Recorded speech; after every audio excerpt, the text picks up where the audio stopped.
창세기 9장입니다.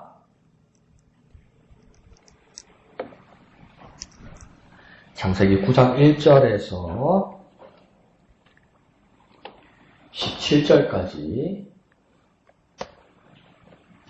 1절부터 17절까지 다 같이 한음성으로 읽겠습니다. 시작. 하나님이 노아와 그 아들들에게 복을 주시며 그들에게 이르시되 생육하고 번성하여 땅에 충만하라. 땅의 모든 짐승과 공중의 모든 새와 땅에 기는 모든 것과 바다의 모든 물고기가 너희를 두려워하며 너희를 무서워하리니 이것들은 너희 손에 붙였음이니라. 모든 산 동물은 너희의 먹을 것이 될지라. 채소같이 내가 이것을 다 너희에게 주노라.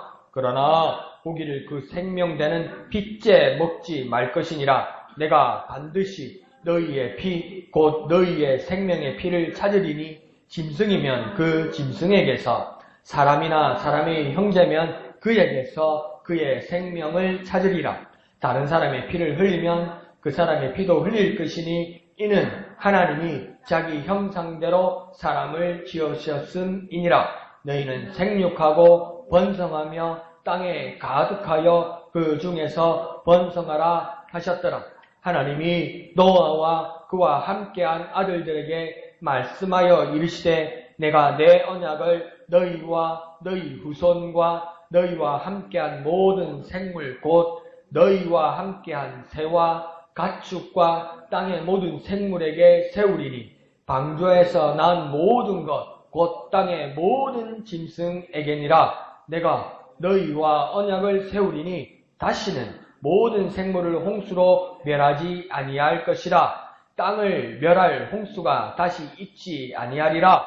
하나님이 이르시되 내가 나와 너희와 및 너희와 함께하는 모든 생물 사이에 대대로 영원히 세우는 언약의 증거는 이것이니라.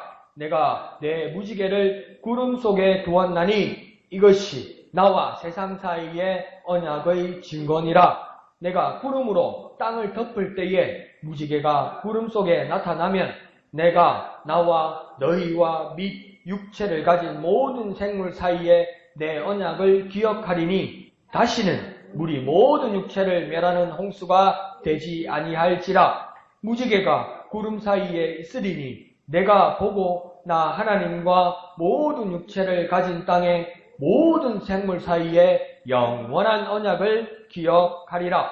하나님이 노아에게 또 이르시되 내가 나와 땅에 있는 모든 생물 사이에 세운 언약의 증거가 이것이라 하셨더라. 아멘. 자, 오늘 말씀을 보면, 오늘 새벽까지도 보면, 이 노아의 홍수가 보통 얼마만큼 했냐, 이렇게 생각하면 40주야, 요것만 생각납니다. 그래서 40일 밤낮으로 오고 끝났다고 생각하는데, 비가 40일만 온 것이고요. 그래서 차서 이게 빠지는데 얼마가 걸린 줄 아십니까? 370일 걸렸습니다. 1년도 걸렸습니다. 그러니까 오늘 새벽에 웃으면서 그랬잖아요. 600살 된 할아버지가 방주에 들어갔다가 601살에 나온 거예요. 그러면 생일상을 한번 방주 안에서 먹은 거예요. 그러니까 미역국 받으면서 그랬을 거 아니에요. 아이고, 내가 다 늙어. 이게 뭐 하는 짓이고, 이게 사는 거가 이렇게 싶었을 거 아니에요. 근데 노아는 뭡니까? 인내하고 기다렸다는 겁니다. 그 인내하고 기다린 결과가 오늘 1절에 보면 하나님께서 아담과 하와에게 주셨던 복을 그 범죄로 실패한 것만 같았지만 하나님의 언약이 사라지는 법이 없어서 노아와 그의 가족들에게 다시 말씀해 주는 겁니다. 하나님께서 아담과 하와에게 복이 좋았을 때, 축복해 주셨을 때 생육하고 번성하고 다스리라고 이런 말씀을, 축복된 말씀을 그냥 싹 다 쏟아부어 주었는데 다시 한번 아담과 하와가 범죄함으로 다 쏟아버린 것만 같았고 다시 회복할 수 없을 것만 같았는데 하나님의 언약은 사라지는 법이 없고 능력이라서 하나님의 약속은 여전히 살아서 노아와 그 아들들에게 복을 주십니다. 뭐라고 합니까? 그렇게 이르시며 이렇게 말합니다. 이르시면다는 건 하나님께서 말씀하셨다는 겁니다. 어떻게 말씀하신 것입니까? 명령하셨다는 것입니다. 그러니까 여기서 하나님의 말씀은 약속과 더불어 명령이 있다는 겁니다. 하나님의 말씀인데 하나님의 말씀에는 하나님의 약속이 있고 하나님의 말씀에 또한 명령이 있다는 겁니다. 그러면 우리는 하나님의 약속을 붙들고 말씀이신 하나님의 약속을 붙들고 하나님의 명령에 순종해야 된다는 겁니다. 그러니까 같은 말씀을 보면서 하나님의 말씀을 따라 약속을 붙들기도 하고 같은 말씀을 따라 하나님의 명령이 있어 순종할 수 있는 우리가 되어야 된다는 겁니다. 더 쉽게 말하면 말씀에는 하나님의 약속이 있고 말씀에는 하나님의 명령이 있다는 겁니다. 말씀에는 뭐가 있다고요? 하나님의 약속이 있고 또한 말씀에는 하나님의 명령이 있다는 겁니다. 그러면 말씀에 하나님의 약속을 보면 그 약속을 붙들어야 되고 말씀에 하나님의 명령이 있으면 그 명령에 순종하는 우리가 되어야 된다는 것입니다. 그러니 적극적으로 붙들고 적극적으로 순종해야 된다는 겁니다. 무엇 때문에요? 하나님의 말씀 때문에 그렇다는 겁니다. 그런데 그 하나님의 말씀 그 약속을 믿고 그 명령에 순종하여서 그 복을 누리는 저와 여러분 되시길 부탁드립니다. 한번 해볼까요? 약속을 믿고 명령에 순종하자. 약속을 믿고 명령에 순종하자. 그러니까 그 약속, 그 명령이 다 무엇입니까? 하나님의 말씀이라는 것입니다. 자, 그러면서 1절 하반절에서 뭐라고 하나님께서 명령하시고 축복하시냐면 생육하고 번성하고 땅에 충만하라 이렇게 말합니다. 그래서 우리 어머니 때, 우리 할머니 할아버지 때도 뭐라고 합니까? 사람으로 태어났으면 결혼하고 시집가고 장가가서 뭡니까? 자손을 많이 낳아서 다복하는 것, 그게 뭡니까? 사람의 분복이라고 이야기하는 거죠. 여기서도 꼭 그렇게 말하는 것 같습니다. 결혼하고 자손들 많이 듣고 가족들 늘어나고 그 공동체가 가득 차는 것, 그것이 하나님의 복이라고 생각할 수도 있습니다. 그런데 이게 어떤 문화에서 그런 겁니까? 농경 문화, 목축 문화에서 그런 거죠. 왜 농경 문화, 목축 문화에서는 자손들이 많아야 됩니까? 일식해야 되거든. 일식해야 되거든. 같이 일해야 되거든. 근데 우리 어머니들도 우리 어머니 가슴을 이렇게 쓸어내는 부모님들도 있겠지만 뭐랍니까? 이놈의 자식들이 뭐랍니까? 살만한데 뭐랍니까? 난 시집 안 갈 거야. 난 장가 안 갈 거야. 그러면 가슴이 철량하죠. 그러면서 어머니들이 뭐라고 이럽니까? 그래, 네 자유주의 이러다가도 뭡니까? 나이 들어서도 결혼하고 시집가고 장가가면 뭡니까? 한숨이 팍 놓이잖아요. 그럼 또 욕심이 생기죠. 막 자손을 막 퍼뜨리고 막 이런 생각들이 들죠. 근데 이게 뭡니까? 농경 문화입니다. 농경 문화. 그런데 요즘은 뭡니까? 어머니나 아버지들의 마음들이 더 넓어져서 뭐랍니까? 그들에게 자유를 제공하는 것, 그들의 선택권을 제공하는 것, 그것이 더 큰 축복의 기회라고 말할 수 있는 것이죠. 그러나 이것은 하나님의 말씀이거든요. 너와 그 가족들에게 생육하고 번성하고 땅이 충만하라. 그럼 결혼해서 자녀를 많이 낳아야 되는데 저 새끼로 말하면 자식을 많이 낳으면 누가 책임져 주나?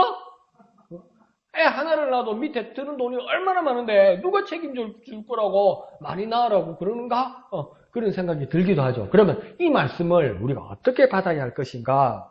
하나님께서 우리의 공동체에게 주시는 말씀이라고 생각한다면 무엇입니까? 이 말씀을 통하여 우리 목양의 공동체가 더 복음을 전하고 제자들을 삼고 더욱 성장하고 자발적인 믿음의 공동체가 가득 차는 그 비전과 순종의 모습이 있어야 된다는 겁니다. 그러니까 이제 보수적인 교회나 또한 진보적인 교회나 보수적인 공동체나 진보적인 공동체나 똑같이 걱정하는 교회의 지도자들과 교회의 어떤 헌신자들의 그 고민들이 있습니다. 그게 뭐냐면요. 젊은 사람들이 빠져나가는 겁니다. 교회에서.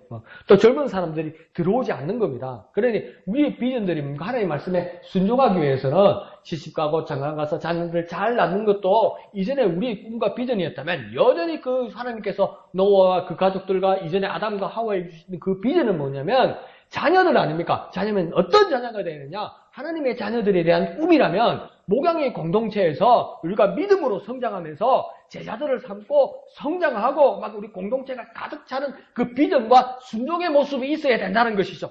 이 축복을 우리는 더 나가야 된다는 겁니다. 그러면 우리는 어떻게 순종해야 됩니까? 더욱 복음 전하고 제자를 삼고 믿음의 공동체로 충만해야 된다는 것이죠. 그것이 우리 하나님께서 주신 복이고 그 명령에 순종하는 저와 여러분이 되어야만 한다는 것입니다. 자, 한번 해볼까요? 복음을 전하며 다시 한번요. 복음을 전하며 제자를 삼고 믿음의 공동체로 충만하자. 복음을 전하며 제자를 삼고 믿음의 공동체로 충만하자. 그래서 하나님의 약속, 하나님의 명령을 순종하여서 우리 믿음의 공동체가 더욱더 성장하는 저와 여러분 되시기를 부탁드립니다. 2020년 우리 목영에게 주신 하나님의 비전 무엇입니까? 주님께 올인하는 교회가 되어서 주님께 모든 것을 드려서 주님께 모든 것을 투자하여서 뭡니까? 하나님 예수 그리스도의 제자 우리 목영의 공동체가 더욱더 성장하고 더욱더 충만하는 저와 여러분 되시기를 부탁드립니다. 그냥 믿음을 가지는 정도가 아니라 그리스도의 제자가 되어서 제자가 또 제자를 낳고 제자가 또 제자를 낳아서 더욱 성장하는 주님께 모든 것을 올인하여서 충만한 믿음의 공동체가 되는 저와 여러분 되시기를 예수님의 이름으로 축복합니다. 자, 그러면서 2절에는 그런데 2절의 말씀을 보면 내용이 좀 이질적입니다. 내용이 뭡니까? 조금 매끄럽지 못한 것 같습니다. 이해하기 힘든 것 같습니다. 그래서 어떤 사람들은 뭐라고 이야기하냐면 목사님 좋은 말 할 수도 있지만 평화를 말할 수도 있지만 현실은 그렇지 않습니다. 현실은 이런 겁니다 하면서 당연히 말할 수도 있습니다. 이절에서 하나님 뭐라고 노아와 그 가족들에게 말하냐면 땅의 그리고 또 공중에 있는 것, 바다에 있는 모든 것, 모든 생물들이 너희들 곧 노아와 가족들을 어떻게 한다고 하냐면 두려워하며 무서워할 것이다 이렇게 이야기합니다. 그러니까 축복하는 말씀 다음에 이것이 무엇입니까? 모든 생물들, 모든 동물들이 너희 노아와 가족들을 무서워하고 두려워할 것이다. 이런 일이 왜 생기기 시작했냐면 이런 관계들은 아담과 하와 이후로 점점 더 나빠지고 점점 더 어렵게 되었다는 겁니다. 이 모습은 회복되지 못하고 있다는 겁니다. 그러니까 아담과 하와가 하와에게 하나님 축복하실 때 이 비슷한 말이지만 그러니까 너희는 생육하고 번성하고 그 안에 뭐 어떤 말이 하나 더 있었냐면 번성하라는 말과 더불어 그러니까 충만하라는 말과 더불어 정복하라는 말이 있었어요. 그런데 지금 노아와 그 후손들에게 범죄한 이후에 축복하실 때 보면 이 정복하라는 말이 빠집니다. 그 왜 정복하라는 말이 빠졌을까? 근데 같은 말이라 반복해서 그냥 빠진다라고 말하는 사람도 있고 어떤 사람들은 심각하게 이야기하면서 이런 범죄의 모습에서 아담과 하와가 범죄한 모습에서 더 이상 회복되지 않는 모습이 있다는 겁니다. 그래서 이 모든 사역을 일체로 하나님께서 넘기실 수 없는 아주 심각한 상황이 왔다는 겁니다. 그러니까 여기서는 이제 뭐라고 이야기하냐면 이제 친화적인 관계가 되지 못하고 짐승들과 동물들과의 관계에서 뭐라 합니까? 적대적인 관계가 된다는 겁니다. 그러니까 무서워하고 두려워하고 공포스럽게 한다는 겁니다. 그러니까 강아지들이 개들이 짖는 이유 중에 하나는 뭐라고 이야기합니까? 무서워서 그런다고 이야기하잖아요. 자기가 자신만만하고 싸워 이길만 해서 짖는 것이 아니라 무서워서 그렇게 짖는다고 이야기하잖아요. 그러니까 여러 거짓말 중에 뭐라 합니까? 할머니, 할아버지는 늙으면 죽어야지. 그게 뭡니까? 정확한 거짓말이라고 그러잖아요. 그러니까 아이고 우리 어머니 이제 죽어야 되겠네. 그럼 그만한 불효자식이 없다고 이러잖아요. 고신대학에 부총장님이 한 분 계셨는데 갑자기 이렇게 쓰러지신 거예요. 그래서 혼수 상태가 왔어요. 그래서 막 사위들하고 막 딸들이 이제 마지막 임종할 아버지를 보러 온 거예요. 근데 그 중에 사위 한 사람이 한의사 출신이 있는 거예요. 그러니까 장인들은 진맥을 딱 하고 나서 뭐라고 했냐면 안 되겠다. 장인들은 돌아가시겠다. 준비하자 이런 거예요. 어떡하면 깨삐는 기라. 살아나시는 거라. 그런데 뭡니까? 혼수 상태 때 들었는 거라. 그래갖고 마지막 10몇 년 더 사시면서 그 사위를 끝까지 찍혔다잖아요. 목사님이고 신학 교수님인데 뭐냐면 제 자식이 나 죽는다고 그랬다고. 그러니까 죽어야지 하는 말은 뭡니까? 그 죽음이라는 것에 대해서 두렵기 때문에 그냥 이렇게 두려움을 표현하는 것이죠. 그러니까 개들도 뭡니까? 강아지들 짖는 이유는 두려움 때문에 그러는 겁니다. 그러니까 사람들과 짐승들 사이에 이제 적대적인 관계가 생겼다는 겁니다. 그 기원을 성경은 뭐라고 이야기하냐면 죄악 때문이라고 합니다. 근데 이 죄악들이 회개할지라도 회복되지 않는 부분이 있다는 거예요. 그러니까 사람의 몸도 어떤 부분에서는 진짜 흙으로 만들어진 것처럼 질그릇과 같아서 어떤 면에서는 복구되고 어떤 면에서는 회복될 수 있어도 질그릇과 같아서 깨진 부분이 더 이상 복구되지 않는 부분들이 있다는 겁니다. 그러니까 집에 아끼는 뭐 냄비라든지 아끼는 뚝배기라면 옛날에는 땜질해서 먹기도 하는데 많이 깨지면 더 이상 못 쓰잖아요. 그래서 그러니까 아깝다고 이야기하면서 어떡합니까? 이 빠진 그릇이라도 막 쓰는 분들이 있잖아요. 근데 그거 나라마다 다릅니다. 우리나라는 이 빠진 그릇을 어디다가 그 대접합니까? 그죠? 그리고 개밥그릇이나 쓰는 거지, 그죠? 그런데 중국 같은 경우에는 전통이 오래된 집일수록 이 빠진 그릇을 그 큰 손님들한테 낸답니다. 우리가 이만큼 오래된 집입니다. 그런 표시랍니다. 근데 그런 것처럼 이 그릇처럼 이렇게 깨진 부분이 더 이상 복구되지 않잖아요. 그러니까 이 죄악이 어느 부분에서 더 이상 복구되지 않는 부분이 있다는 겁니다. 이게 어디부터 시작된 겁니까? 아담과 하와의 범죄로부터 이 죄악 때문에 이제 짐승들과는 적대적인 관계가 되어버렸다는 겁니다. 그것을 기억하게 하시는 말씀인 것이죠. 그러면서 좀 더 어렵게 하시는 말씀은 뭐냐면 2절에서 계속 연결해서 이것들을 너희 손에 붙였음이라 하나님께서 이렇게 말씀하세요. 그러니까 이 짐승들을 노아와 너희 가족들에게 사람들에게 붙였음이라 이렇게 말합니다. 그럼 이건 뭐 같습니까? 주종관계 같잖아요. 주인과 뭡니까? 그것을 다루는 노예, 종처럼 그렇게 말하는 것 같잖아요. 근데 붙인다는 말을 우리는 어디서 많이 들었습니까? 성경에서 전쟁할 때 그런 말씀 많이 들었죠. 그래서 하나님 뭡니까? 저 적들을 저 이방인들을 너희 손에 붙였습니다. 이거 딱 보통 뭐 할 때 하나님 말씀하셨습니까? 전쟁하기 전에 붙였다는 말은 뭡니까? 네가 이긴다는 그런 뜻으로 말했죠. 그러니까 지배나 굴욕을 주거나 그런 것을 요구할 때 하는 말이었습니다. 그러니까 또 이것이 하나님께서 주신 말씀 그대로라니까 내 맘대로 할 수 있다고 생각하는 것이죠. 짐승들을 내 맘대로 할 수 있다고 생각하는 것이죠. 한번 자만하고 뭡니까? 심심할 때 한번 채널에 한번 딱 걸리면 제목이 정확히 기억 안 나네? MBC에서 요즘 기획 특집으로 다큐멘터리를 뭐냐면 휴머니멀이라는 다큐멘터리를 합니다. 이게 야생 동물들 이야기하는 거거든요. 그게 같이 따라갔던 출연자들이 뭐라면 세상에서 제일 무서운 걸 사람이라는 것을 눈으로 보게 됩니다.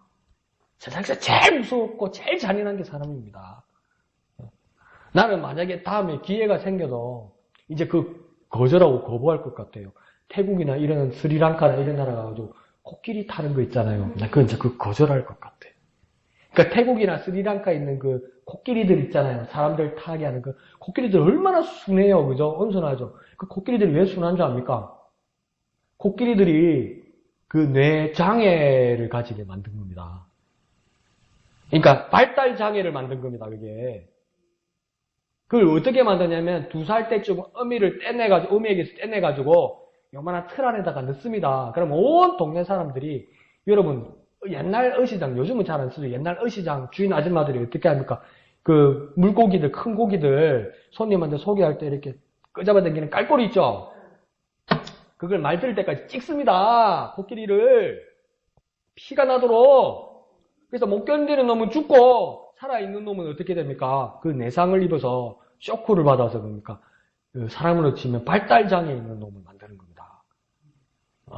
그러니까 이런 거죠. 사람 따위, 그래서 끌면 이 덩치가 산만한 놈이니까 끌려가는 겁니다. 그걸 다 하는 거예요.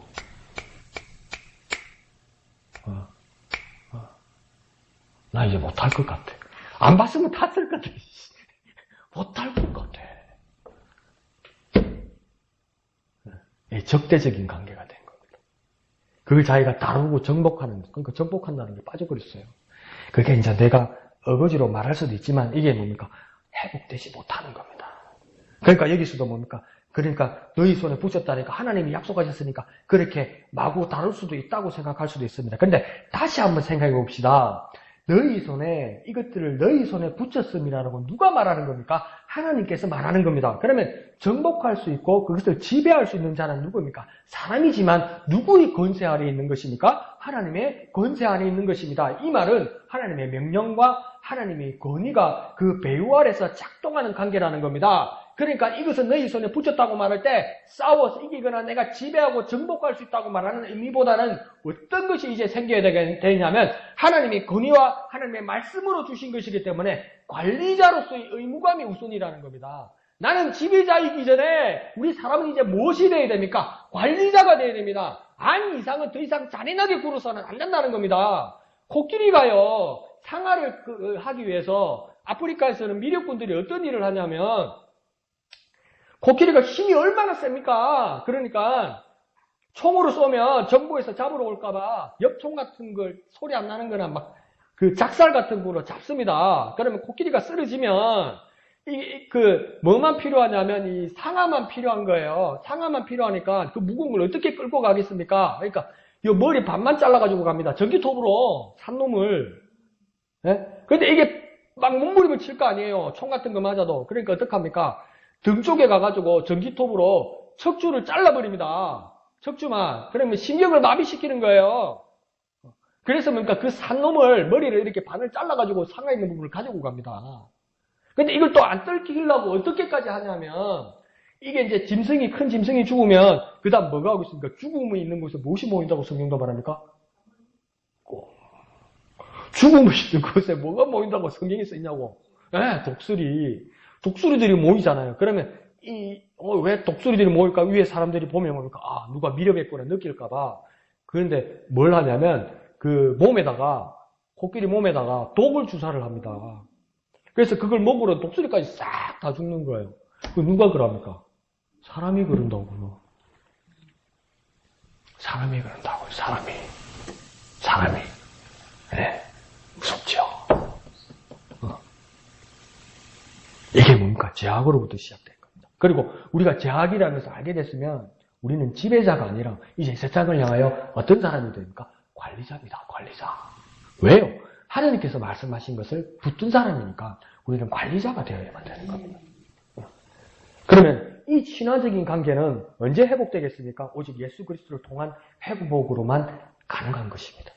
그리스도의 십자가로만 모든 사랑과 신뢰에서 그 무너진 틀을 다시 세우고 막힌 적대감의 장면들을 하는 예수님께서 오직 허무실 수 있는 겁니다. 에이, 목사님. 마가복음에 보면 예수님의 광야에 가서 금식하시는 그 순간들을, 장면들을 아주 간략하게 표시를 해놨어요. 마태복음과 누가복음은 아주 길게 표현되어 있지만, 그런데 마가복음에 아주 신기한 말씀을 합니다. 예수님께서 40일 동안 광야에서 금식하면서 뭐라고 합니까? 들짐승들과 같이 있었다고 이야기해요. 그러니까 예수님도 그 들짐승들을 무서워하지 않고 들짐승들도 예수님에 향하여 적대감을 가지지 않았다고 이야기해요. 그러니까 뭘 상징하는 겁니까? 예수 그리스도의 나라, 예수 그리스도의 시대가 오면 뭡니까? 그 모든 적대감이 사라지고 뭡니까? 다시 원래 모습으로 친화적인 관계로 다시 회복된다는 겁니다. 우리가 뭘 어떻게 해야 될지 잘 모르겠죠. 세상을 어떻게 살아야 될지 잘 모르겠죠. 그 주님이 십자가를 바라보면 그 길이 보인다는 거예요. 이게 어떻게 가능하겠습니까? 그 길이 보인다는 거예요. 그래서 이사야서에서도 그러니까 사막이 샘이 넘쳐흐르고 독사굴에 언니리가 손 놓고 사슴들과 같이 뒹군다고 이야기하잖아요. 그게 뭡니까? 그리스도로 인해서 완전히 회복될 것이라는 것을 예수님의 광야 생활에서도 마가복음에서도 정확하게 보여준다는 겁니다. 그러면 회복은 무엇입니까? 모든 관계의 회복은 어디로부터 일어나는 겁니까? 예수의 십자가로부터 일어난다는 거예요. 예수의 십자가로. 이 모든 적대적인 관계도 언제 청산된다는 겁니까? 예수 그리스도의 십자가로 말미암아 회복된다고 이야기하는 것입니다. 그러니 이것을 통해서 복음을 아는 사람들은 어떻게 결론 내릴 수 있습니까? 그리스도의 십자가가 회복하게 하신다. 그리스도의 십자가만을 바라보고 그 회복을 향하여 헌신하는 저와 여러분 되시기를 부탁드립니다. 한번 해볼까요? 그리스도의 십자가가 회복하게 하신다. 그리스도의 십자가가 회복하게 하신다. 그리스도의 십자가를 통해서 모든 것을 회복하는 저와 여러분 되시기를 부탁드립니다. 자, 그러면서 3절에서 6절까지는 이제 육식이 공식적으로 허락됩니다. 그러니까 고기들을 먹을 수 있는 육식의 공식적인 허락은 뭡니까? 이 노아의 홍수 이후로 노아와 그 가족들에게 말해주는 겁니다. 그래서 3절에서는 뭐라고 얘기합니까? 채소같이 내가 이것을 다 너에게 주노라 이렇게 말했으니까 이전에는 뭡니까? 채소만을 먹고 살았는데 이제는 뭡니까? 채소같이 고기들을, 육식들을 할 수 있을 것이라고 말하고 있는 겁니다. 그런데 조건이 뭐냐면 4절에 뭐랍니까? 피째 먹지 말라 이렇게 이야기합니다. 피와 같이 먹지 말라 합니다. 이게 무슨 뜻일까요? 근데 율법 이후로도 계속 율법 시대에도 이 말씀이 계속 언급된단 말이죠. 피는 그냥 쏟아버려야 된다고 이야기하고 있단 말이죠. 그리고 사도행전 15장에서도 안디옥 교회에서 바리새인들 때문에 어떤 분란이 생길 때 바울과 바나바가 안디옥 교회에 가서 어떤 문제들을 물어보게 될 때 베드로가 말한 후에 그 다음 사도 야고보 감독이 뭐라고 하냐면 세 가지 조건을 겁니다. 우상의 제물과 목매어 다물과 그 다음 피를 먹지 말라고 그렇게 그때도 그런 조건을 걸었단 말이에요. 그러니까 왜 피를 다 먹지 말라고 이야기할까? 그러니까 어떤 사람들은 뭡니까? 이것을 아주 극단적으로 받아들이는 사람은 요즘은 그런지 모르겠어요. 제 중학교 때만 해도 여호와 증인들 헌혈받지 않고 수혈하지 않습니다. 헌혈하지 않고 수혈받지 않습니다. 이 말씀 때문에 남의 피를 받으면 안 된다는 거예요. 그래서 크리스찬 사이언스라는 그 미국의 이단 단체에서도 뭡니까? 이거 헌혈 안 하고 수혈 안 받아서 죽은 사람 많아요. 그 수술실에 들어가 수술 받는데 수혈 안 받으면 다 안 죽습니까? 근데 끝까지 안 하겠다는 거예요. 그래서 죽은 사람도 있어요. 전에도 말씀드리지 않았습니까? 기가 막혀요. 심지어 그리스도인인데, 정상적인 그리스도인 같은데, 피로 만든 선지국, 순댓국 안 먹는다는 거예요. 순댓국집에 갔는데 안 먹겠다는 거예요. 그래서 그러니까 소주국밥 시켜줬어. 돈이 좀 더 들었어. 밥 먹으러 가서 싸우기도 그렇고. 정말 그렇게 해야 될까요? 그러면서 뭡니까? 어디 가가지고 소세지는 잘 먹고, 소세지는 피 가지고 안 만드는 줄 알았어요. 소세지 피 들어가요. 내장에 피 들어. 그거는 왜 먹어요? 그러니까 이게 아이러니라니까요. 그러면 왜 피째 먹지 말라고 오늘 본문에도 말하고 율법은 계속 말했을까? 레위기 17장 11절에도 그렇게 말씀하고 있습니다. 생명이 피에 있다 이렇게 말합니다. 생명이 피에 있다. 그래서 피째 먹지 말라고 이야기합니다. 맞습니다. 오늘 본문 4절에서도 그 생명이 되는 피째 먹지 말라. 또 5절에서도 뭐라 합니까? 생명의 피라고 이야기하고 있습니다. 그러니까 조금 쉽게 생각해 봅시다. 왜 피째 먹지 말라고 생명이라고 이야기했을까? 생명의 피에 있다고 말했을까? 그러면 딱 떼어서 생명과 피를 동격으로 본다는 거예요, 지금. 생명과 피를. 우리 뭐 다른 문화권의 사람들에 가서 보면 생명이 뭐냐 그러면 심장이라고 이야기하는 사람도 있고, 생명이 뭐냐 그러면 머리, 뇌라고 말하는 사람도 있고, 옛날 고대 사람들은 생명이 뭐냐면 이 안에 있는 심장, 콩팥이라고 말하는 사람도 있었다는 거예요. 그러니까 그 문화 때문에 예수님도 뭐라 합니까? 누구든지 나에게 오는 자는 뭡니까? 그 배에서 생수의 강이 흘러나리라 하잖아요. 그 배가 되면 심장을 이야기하는 겁니다. 위장요, 대장도 아니요, 진짜. 그때 사람들이 그게 생명이 있다고 믿었기 때문에. 그러면 뭡니까? 그런 여러 가지를 이야기하는데 여기서 말할 때는 뭡니까? 생명과 피를 동등한 격으로 지금 비유하고 있는 겁니다. 그러니까 다시 말하면 어떤 말이냐면 어떤 생물도 사람이 아니라고 그 생명을 함부로 해하지 말라 이 말입니다. 사실은. 내가 너희들에게 60까지는 허락해 주는데 함부로 피를 흘리지 말라 이 말은 뭡니까? 쓸데없는 살생하지 말라 이런 겁니다. 필요에 의해서 무엇을 할 수는 있고 필요에 의해서 육식할 수 있고 필요에 의해서 가질 수는 있지만 무엇입니까? 쓸데없는 살인을 하거나 살해하는 일은 하지 말라는 겁니다. 그러니까 나는 솔직히 말해서요. 아직 나는 무식해서 모르고 내가 생활 수준이 높지 못해서 그런지 모르겠지만 왜 취미가 사냥일까요? 또 뭐 그 사람들이 또 세계가 있겠지요. 그래서 미국이나 큰 나라에서는 그러니까 그걸 트로피 헌팅이라고 이야기합니다. 그래서 고기를 먹기 위해서 사냥을 하는 게 아니고 자기들이 전리품을 위해서 그러니까 막 박제 같은 거 했는 거죠. 그런데 이 세계에서 제일 큰 규모가 제일 큰 신학교가 어디냐면 미국 텍사스 휴스턴에 있는 사우스 웨스턴 침례 신학교입니다. 이 부지가 제일 커요. 이게 침례교 신학교예요. 거기서 가장 유명한, 가장 오랫동안 그 총장 생활을 한 사람이 누구냐면 페이지 패터슨이라는 사람이 총장입니다. 근데 페이지 패터슨 총장의 취미가 뭐냐면 이 사냥이라. 그러니까 총장실에, 총장 집에 가면 이거 목사, 신학 교수 집에 온데 사슴 대가리, 호랑이 대가리, 곰 대가리 막 다 걸어간 거요. 으시시한 거요. 근데 또 자기는 또 신념이 있고 믿음이 있어요.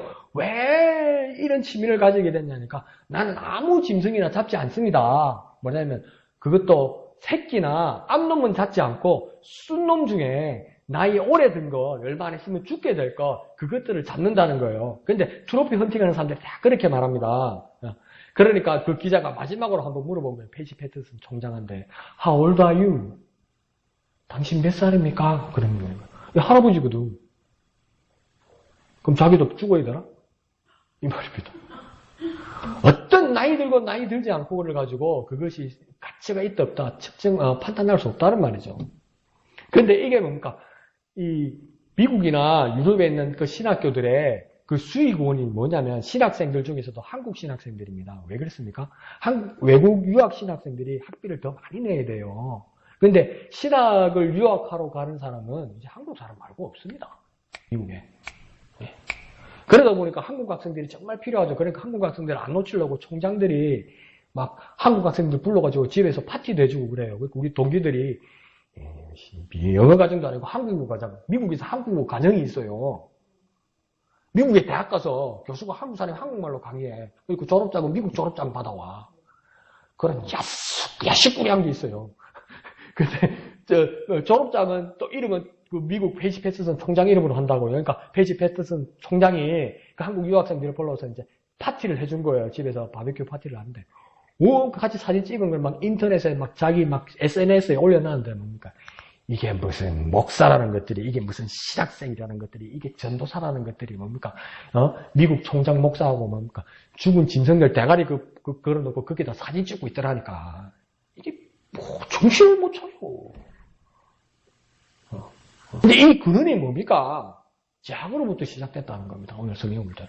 강 목사 네 생각이고 그런 할 말은 없는데 내 생각일 수는 있습니다. 내가 그렇게 높은 단계까지 내가 취미생활을 못 해봤기 때문에. 그런데 오늘 말씀을 보면 찝찝하다고. 그렇게 사는 게 아직 내 수준으로는 찝찝하다고요. 그래서 뭡니까? 함부로 살해하지 말라는 겁니다. 함부로 죽이지 말라는 겁니다. 야생동물 사회에서요. 그 순놈을 죽이면요. 순놈이 죽으면 그 가장이 사라지는 거잖아요. 그럼 다른 가족으로 편입되는 게 아니고요. 담으로 죽여요.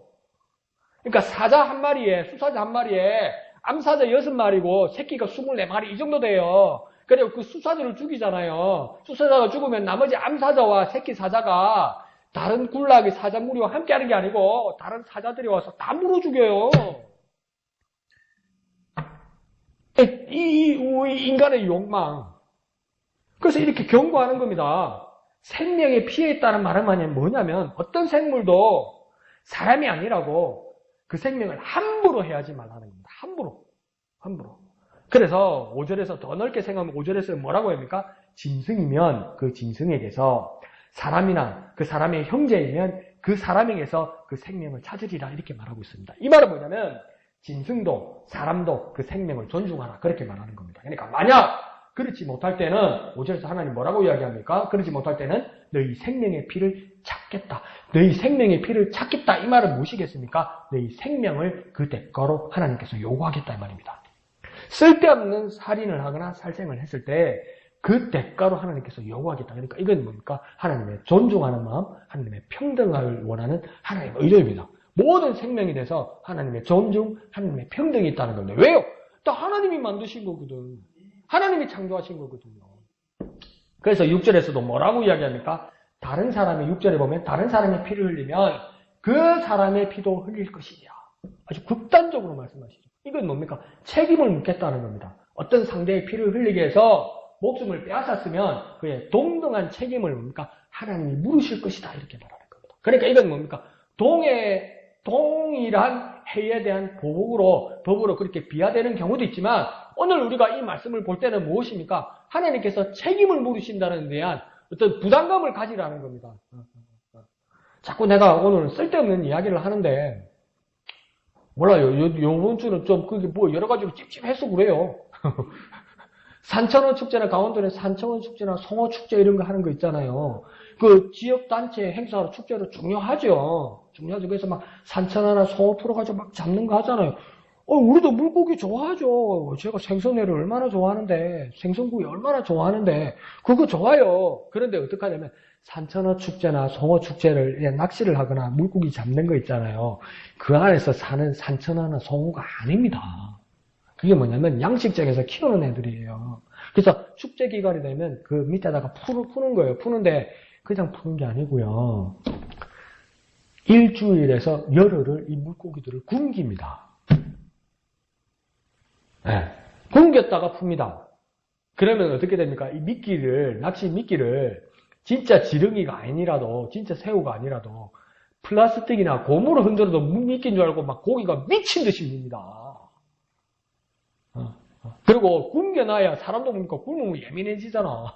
막 짜증나고 그냥 왜 건드리는 자꾸 이러잖아요. 그러니까 물고기도 매한가지인 거예요. 그래갖고 막 어디다 풀어가 잡는 거 하면 물고기가 뭡니까? 생동력 있게 도망을 잘 가는 거예요. 그러니까 사람들은 스릴이 있는 거예요. 이왕 잡아 먹을 거면 좀 깨끗하게 살자고. 근데 그러면 축제에 또 효과가 없겠지요. 근데 하나님 보실 때는 몰라요. 못마땅할 수도 있다는 겁니다.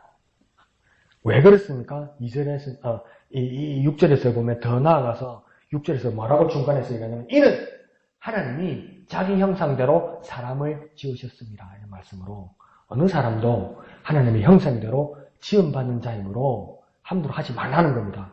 하나님의 형상, 하나님의 모습, 본질, 하나님의 인격, 그들의 삶을 무시하는 짓을 하나님께서는 용서하지 않겠다고 말하는 겁니다. 그러니까 마치 우리의 피, 생명, 삶은 무엇과 연결되어 있는 것이냐면 하나님의 형상, 하나님의 본과 연결되어 있다는 겁니다. 그러니까 어떤 사람도 무시할 수는 없다는 겁니다.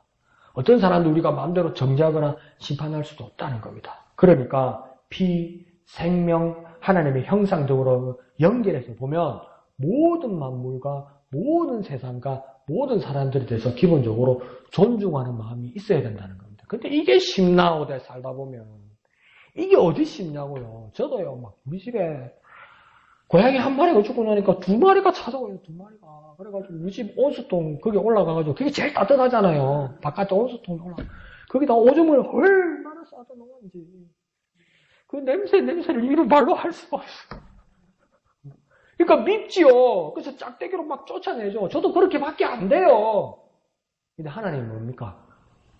그렇게 할 수도 있을지 모르겠지만 함부로 학대하지는 말라는 겁니다. 그러니까 막 뉴스 나오잖아요. 막 고양이 막 지나가는데 괜히 집 고양이도 뭡니까? 잡아가지고 막 벽에다가 패대기 치고 그래서 막 잡히고 그러잖아요. 그러니까 요즘 그런 모습까지는 정말 하나님 보시기에 마땅하지 않다는 겁니다. 그래서 7절에서는 그 이 뜻을 따라서 7절에서 뭐랍니까? 생육하고 번성하고 땅에 가득하고 또 번성하라고 이야기합니다. 사람으로만 봐도 모두들 하나님을 닮은 사람이기 때문에 하나님의 공동체로 그 믿음으로 번성해야 된다는 겁니다. 모든 사람들 가운데서도 하나님의 공동체로 이끄는 것이 우리의 사명이라는 겁니다. 이 세상의 모든 사람들은 내가 마음에 드는 사람도 있고 미운 사람도 있고 꺼리는 사람도 있지만 기본적으로 이 모든 세상의 사람들은 하나님을 닮은 사람이기 때문에 이들을 우리가 어떻게 해야 되느냐? 하나님의 공동체로 믿음으로 번성할 수 있도록 우리가 헌신하고 복음 전하는 사람이 되어야 된다. 그런 사명감이 우리에게 일어나야 된다는 겁니다. 그러니까 사람을 무시하기 시작하면 만물을 우습게 바라보고 우리가 잔혹하기 시작하게 되면 전도할 수 있는 마음이 사라진다는 겁니다. 그러므로 모든 만물들이 하나님의 손길 가운데 있는 것이고 비록 세상의 사람들이 우리 그리스도인들을 핍박하는 사람들일지라도 우리의 복음에 대해서 관심이 없는 사람일지라도 기본적으로 하나님의 형상을 따라 하나님의 모양대로 난 모든 사람들이기 때문에 이 사람들이 가장 정상적으로 하나님의 공동체로 믿음으로 성장할 수 있도록 이들이 번성할 수 있도록 우리가 복음을 전하는 헌신자가 되어야 된다. 이렇게 깨달을 수 있는 우리가 되어야만 된다는 겁니다. 한번 해볼까요? 모두가 하나님을 닮은 사람이기에 하나님의 공동체로 믿음으로 번성하자. 모두가 하나님을 닮은 사람이기에 하나님의 공동체로 믿음으로 번성하자. 그렇게 복음을 전하고 그렇게 이끄는 저와 여러분, 그렇게 헌신하는 저와 여러분 되시기를 예수님의 이름으로 축원드립니다. 자, 그러면서 8절 이후로 하나님이 노아와 가족들에게 이제 무엇입니까? 9절에 그 언약을 세우십니다. 근데 그 언약이 노아와 그 가족들 사람들에게만 세운 것이 아니라 그 대상이 10절을 보면 확장됩니다. 어떻게까지 확장되냐면 10절에 모든 생물에게 세우리니 그러면서 뭐랍니까? 땅의 모든 짐승에게도 해당된다고 이야기합니다. 그러면서 노아의 가족들과 모든 사람들과 땅에 있는 모든 생물들, 짐승들에게도 해당하면서 뭐라고 이야기합니까? 생육하고 번성하며 땅에 충만하라 이렇게 말하고 있는 겁니다. 그러니까 이 우리의 모든 주위 사람들과 환경들과 생물들도 어떻게 대하고 우리가 어떻게 관리해야 될지 그것이 얼마나 중요한지를 우리가 깨달아야만 한다는 겁니다.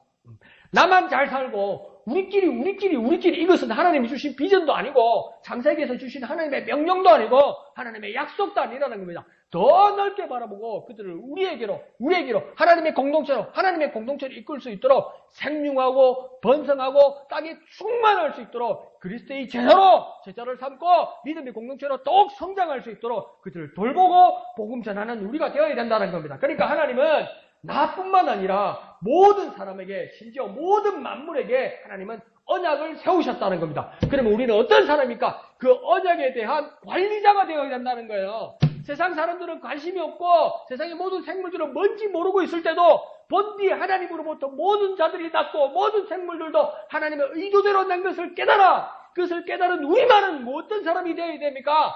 관리자가 되어야 된다고. 왜요? 나는 깨닫고 있으니까. 나는 이미 알고 있으니까. 하나님의 사명을 나는 깨닫고 있으니까. 나는 세상 사람처럼 그렇게 감각적으로 쾌락적으로만 사는 것이 아니라 하나님 말씀을 붙들고 그들을 이끌 수 있는 관리자로 살아야 되는 거예요. 그러니까 나는 어떤 사람입니까? 관리자입니다. 나는 어떤 사람입니까? 관리자입니다. 그런 관리자의 사명을 가지고 살아가는 저와 여러분 되시기를 부탁드립니다. 그래서 하나님은 나와 모든 사람들과 만물에게 언약을 세우셨습니다. 그러면 우리는 어떤 사람입니까? 그 언약의 관리자입니다. 우리는 뭐라고요? 그 언약의 관리자입니다. 우리는 어떤 거라고요? 그 언약의 관리자입니다. 그러니까 그 하나님 주신 언약에 대해서 전문가는 누구입니까? 우리가 된 거예요. 세상은 몰라요. 근데 우리는 그 전문가예요. 하나님 주신 그 언약의 전문가예요. 다 깨고 다 알고 있는 거예요. 그러니까 우리는 어떤 사람이 됩니까? 우리는 그 언약에 대한 전문가이기 때문에 우리는 뭡니까? 그 언약에 대한 관리자가 되는 겁니다. 그리고 우리는 뭡니까? 그 언약의 전문가이면서 그 언약의 관리자입니다. 우리는 그 언약의 전문가이면서 관리자입니다. 한번 해볼까요? 나는 그 언약을 전문가이면서 관리자이다. 나는 언약의 전문가이면서 관리자이다. 그래서 잊지 않고 그 말씀 따라 그 언약 따라 헌신하는 저와 여러분 되시기를 부탁드립니다. 그 언약 따라 순종하는 저와 여러분 되시기를 부탁드립니다. 그 언약 따라 그 사명을 완수하는 저와 여러분 되시기를 부탁드립니다. 자, 그러면서 14절에 그 언약이 있는데 그 하나님의 언약의 증거가 뭐라고 이야기하냐면 무시개라 이렇게 합니다. 그러니까 이 언약의 증거라는 것을 어떤 말로 바꿀 수 있냐면 그 언약의 사인은 이 말입니다. 그러니까 그 언약의 뭘까요? 그 표적은 이 말입니다. 그러니까 그 언약의 뭡니까? 증거물은 이 말입니다. 그러니까 이 언약의 증거라는 것은 실제와 본질을 말하는 것이 아니라 이 언약의 증거물을 통하여 하나님의 언약이 있다는 것을 알게 된다는 겁니다. 그러니까 무지개 자체가 언약이 아니에요. 무지개를 보면 뭐가 생각나야 되는 겁니까? 아하, 하나님의 언약. 머리 확 트이시네. 무지개를 통해서 뭘 발견하는 겁니까? 아, 하나님의 언약. 세상 사람들은 무지개를 보면, 색깔 이쁘다. 이럴 때는 우리는, 아하, 하나님의 언약이 살아있구나. 그렇게 깨닫는 저와 여러분 되시길 부탁드립니다. 이 하나님의 언약의 증거, 이 표적, 이 사인이 무지개라고 이야기합니다. 그런데 이 무지개가 오늘 14절에 보면 구름 속에서 나타난다고 합니다. 그런데 가만히 생각해 보죠. 무지개가 구름 속에서 나타납니까? 비 오는 날 무지개가 나타나나요? 비가 온 다음에 수증기 속에서 햇빛이 쫙 날 때 무지개가 나지요. 그러니까 날씨가 맑고 햇빛이 가득해야 생기는 게 무지개시죠. 그렇지만 그 비가 온 후에 수증기가 필요는 하겠지요. 그러니까 이 말씀에서 그 무슨 비구름이 지난 후에 기적 같은 무지개가 생기는 걸 말하는 겁니다.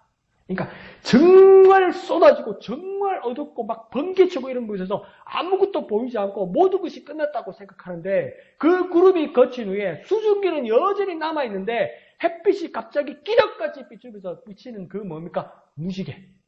그 무지개를 바라볼 때 뭡니까? 기적 같고 그 하나님의 능력 같은 그 무엇입니까? 하나님의 언약을 우리는 기억할 수 있어야 된다는 겁니다. 그래서 15절에 그때에 하나님이 기억하시는 것이 있다고 이야기합니다. 하나님도 기억하고 있는 것이 있다고 합니다. 그것이 뭐라고 합니까? 15절에 내 언약, 이거는 뭡니까? 하나님의 언약. 하나님의 언약을 하나님께서도 기억하시겠다고 이야기합니다. 그 언약의 내용이 15절에 뭐라고 이야기합니까? 다시는 물로 모든 육체를 멸하는 홍수가 없는 언약을 하나님 어떻게 하시겠다고요? 기억하시겠다 이렇게 말하는 겁니다. 그러니까 뭡니까? 그 홍수로 멸하시지 않겠다는 말은 무엇이겠습니까? 우리를 보존하시겠다는 겁니다. 우리를 보호하시겠다는 겁니다. 이제 우리를 지키시겠다는 겁니다. 그것을 무엇입니까? 무지개를 통해서 하나님의 언약을 깨닫게 된다는 겁니다. 이것을 하나님 어떻게 하신다고 합니까? 이 언약을 기억하신다고 말하고 있어요. 이 기억은 뭐냐면 깜빡 잊고 있다가 아하 하고 정신을 차리는 것이 아니라는 겁니다. 그러니까 새벽에 말씀드린 것처럼 엄마야 우리 엄마 생일 깜빡할 뻔했네. 아이고 지나갈 뻔했네. 그래서 이제 겨우 깨닫는 것이거나 안 그러면 부뚜막에다가 냄비 올려놓고 있다가 엄마야 탄내가 난다. 아이고 잊어버리네. 이제 깜빡하고 기억하는 그런 기억이 아니라 하나님의 기억은 뭡니까? 하나님의 마음에 두셨다는 겁니다. 우리와 함께 하신다는 겁니다. 지키신다는 겁니다. 뭡니까? 잊지 않는다는 겁니다. 그래서 이전 개혁 한글에서는 기억 대신에 뭐라고 쓰냐면 권념하셨다고 이야기해요. 그러니까 여전히 함께 하셨다는 겁니다. 이 여전히 함께 하시는 정도가 어떤 정도냐면 뭡니까? 지금의 상황에 대해서 필요를 채우시고 함께 하시는 정도가 아니라 무엇입니까? 지금 우리에게 필요를 채우시면서 뭡니까? 우리 미래를 향한 계획도 같이 가지고 계실 때 하나님은 우리를 향하여 우리 그 언약을 기억하신다고 이야기하는 겁니다. 그러니까 하나님의 언약의 범위는 뭡니까? 지금과 더불어 우리의 미래까지. 그것을 가질 때 하나님 우리를 기억하신다고 이야기하는 건데, 우리 사람에게는 기억은 뭡니까? 과거죠, 과거. 옛날 거밖에 없죠. 옛날 거를 지금에 어떻게 해보려는 것이죠. 그렇지만 하나님의 기억은 뭐냐면 지금으로부터 우리의 미래까지도 무엇입니까? 하나님께서 계획으로 다 필름처럼 가지고 계실 때 하나님은 기억하신다고 이야기하는 겁니다. 그래 무지개를 통해서 하나님께서 다시 인간들을 멸하지 않고 보호하시고 지키시고 함께 하신다는 것은 뭘 말하는 것이겠습니까? 하나님의 기억은 뭘 말하는 겁니까? 그 약속 하나님 언약은 영원하다는 겁니다. 영원하다는 겁니다. 홍수를 깜빡하면 큰일 나잖아요. 몇 년 됐습니까? 임진강 물댐, 그걸 뭡니까? 북한에서 수문 연다는 걸 남쪽에다 말 안 해주고 깜빡해가지고 그 텐트 친 사람, 우리 남한 사람들 몇 명 돌아가셨잖아요. 깜빡한 거 아니요. 지네 땅만, 아이고, 비가 많이 오네, 물이 넘치네, 이러면서, 그러면 우리 동네 그러면 안 되지. 그래서 수문을 열어야겠다. 열은 거예요. 열면 남쪽에다 전화 한번 해가지고, 야, 우리 수문 열었다 하면, 우린 신속하게 뺄 건데, 저거 할 건 잘했는데, 까먹은 거예요. 아차 하면 뭐예요? 이제 남쪽 사람들, 그 밑에 있던 사람들입니까? 숨을 내서 목숨을 잃은 사람도 있죠. 그걸 기억한다고 말하지 않는다고요. 하나님은 한 번도 잠시도 잊지 않고 우리 미래까지도 준비하고 계실 때 하나님은 기억하신다고 말한다고. 그러니까 하나님의 기억의 범위는 뭡니까? 지금부터 영원까지. 뭐라고요? 지금부터 영원까지. 그게 뭡니까? 하나님께서 기억하신다는 겁니다. 그러니까 하나님의 기억을 우리말로 바꾸면 뭡니까? 그게 계획까지 있더란 거죠. 계획까지. 그것이 하나님의 하나님의 기억입니다. 그래, 우리가 그 하나님의 기억에, 그 하나님 언약에 우리 자신의 모든 것을 맡길만 하지 않습니까? 우리의 믿음을 드릴만 하지 않습니까? 2020년 우리 목영에게 주신 비전처럼 그 주니까 우리가 모든 것을 올인할 수 있지 않겠습니까? 모든 것을 드리고 모든 것을 투자할 수 있지 않겠습니까? 부도가 안 나는 거예요. 깜빡하지 않으시는 거예요. 기억하는 정도가 아닙니까? 우리의 미래 영원까지 뭡니까? 하나님께서 모든 계획을 가지고 계신 거예요. 그러니까 뭡니까? 우리의 모든 것을 주님께 올인할 수 있는 거예요. 그걸 뭐라고 이야기하는 겁니까? 믿음이라고 이야기하는 겁니다. 그러니까 주님 앞에 모든 것을 올인하는 2020년 되시기를 부탁드립니다. 그러면서 이 16절에서 그렇게 명확하게 말합니다. 그래서 이는 어떤 언약이라고 이야기합니까? 16절에 영원한 언약이라는 겁니다. 그래서 영원한 언약이라는 겁니다. 변하지 않고 계속 유지되고, 아니 시간과 공간을 초월하고 지배하고 그 사이에 우뚝 세워진 언약이라는 겁니다. 그러니까 노아의 홍수에서 모든 것들이 물에 막 쓸려가고 이럴 때 뭡니까? 하나님 언약은 우뚝 서 있더라는 겁니다. 아라라산 봉우리처럼 우뚝 서서 뭡니까? 끄떡하라고 변하지 않고 서 있는 것이 무엇입니까? 하나님의 언약이더라는 거예요. 그것이 무엇입니까? 변하지 않는 영원한 언약이더라는 겁니다. 그래서 그 증거가 무엇이냐? 그것을 기억하게 하는 것이 무엇이냐? 하나님과 우리 사이에 뭐라고요? 그 사인이 무지개라는 겁니다. 그러니까 이 무지개란 말은 무엇이겠습니까? 이 무지개를 볼 때 우리가 믿기를, 이 무지개를 볼 때 무지개 예쁘다. 이제 비 안 올란갑다. 그것만이 아니라 이 무지개를 볼 때 우리 하나님의 자녀들은 하나님의 언약은 영원하다. 영원히 지켜주신다. 이제로부터 영원히 지켜주신다. 그렇게 깨닫고 믿으라는 겁니다. 나는 잊지 않고 영원히 지키고 있으니까 영원히 지키시는 하나님을 깨달으라고 주신 것입니다. 그러니까 무지개를 통해서 하나님의 언약은 영원하다. 기억하고 지켜주신다. 그렇게 확신하는 저와 여러분 되시기를 부탁드립니다. 한번 해볼까요? 하나님의 언약은 영원하다. 기억하고 지켜주신다. 하나님의 언약은 영원하다. 기억하고 지켜주신다. 그 하나님의 언약을 붙들고 2020년 그 주님께 모든 것을 올인하는 우리 모경계 모든 지체들 되시기를 예수님 이름으로 축원드립니다. 그 믿음을 보이는 저와 여러분 되시기를 부탁드립니다. 다 같이 찬송하신 후에 기도하도록 하겠습니다.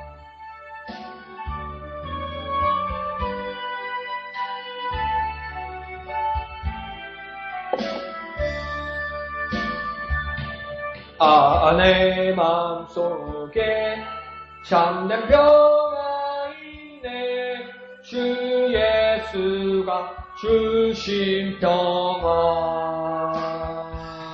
시험 닥쳐와도 흔들리지 않아. 귀하다 이 평안아. 주가 항상 계셔 내 마음속에. 주가 항상 계셔 기쁘다. 주 나의 마음에 계셔 위로하시네. 어찌 내가 주를 떠나 살까. 주 날개 아래 내가 사는 동안 이 보배를 빛내리라. 깊은 그날이 와 주를 만나 뵐 때 그 평화 영원하리. 주가 항상 계셔 내 마음속에. 주가 항상 계셔 기쁘다. 주 나의 마음에 계셔 위로하시네.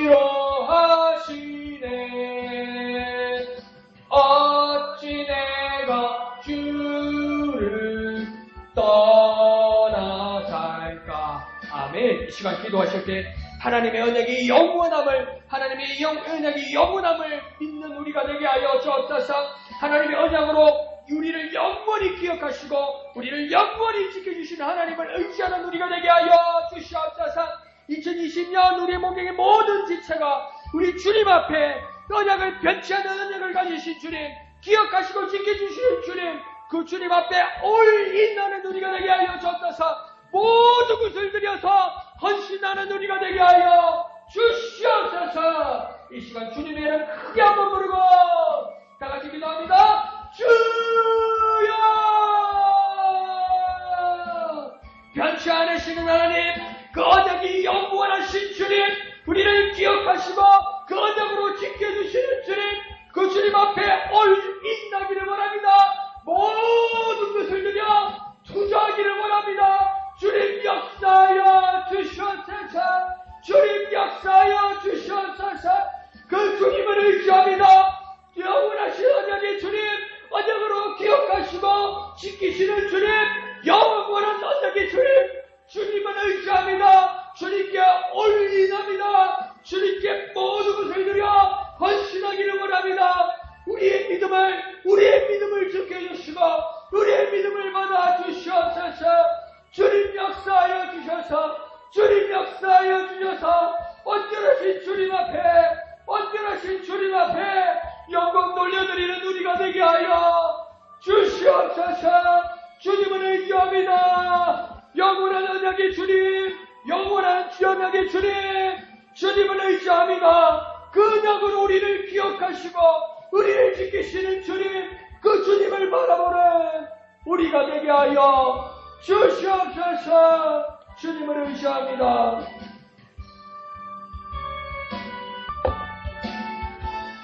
후렴합니다. 주가 항상 계셔. 주가 항상 계셔 내 마음속에. 주가 항상 계셔 기쁘다. 주 나의 마음에 계셔 위로하시네. 어찌 내가 주를 떠나 살까.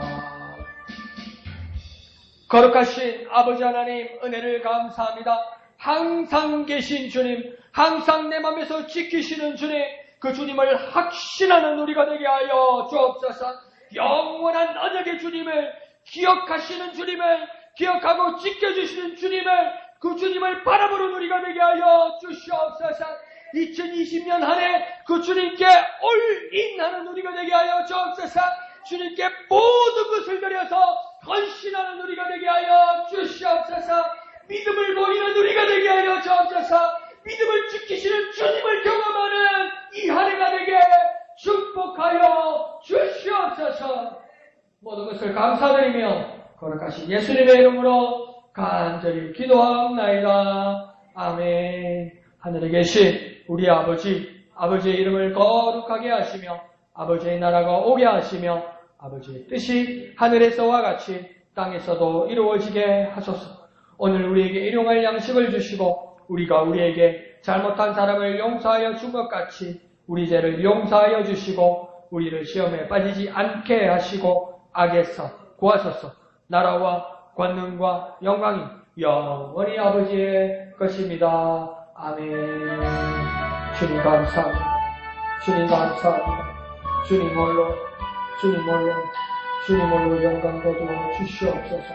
영원한 언약의 주님을 바라보는 우리가 될 수 있도록 주님 역사하여 주옵소서. 영원한 언약으로 우리를 기억하시고 지키시는 주님, 그 주님을 소망하며 그 주님께 모든 것을 드려 올인하며 헌신하는 우리가 되게 역사하여 주시옵소서.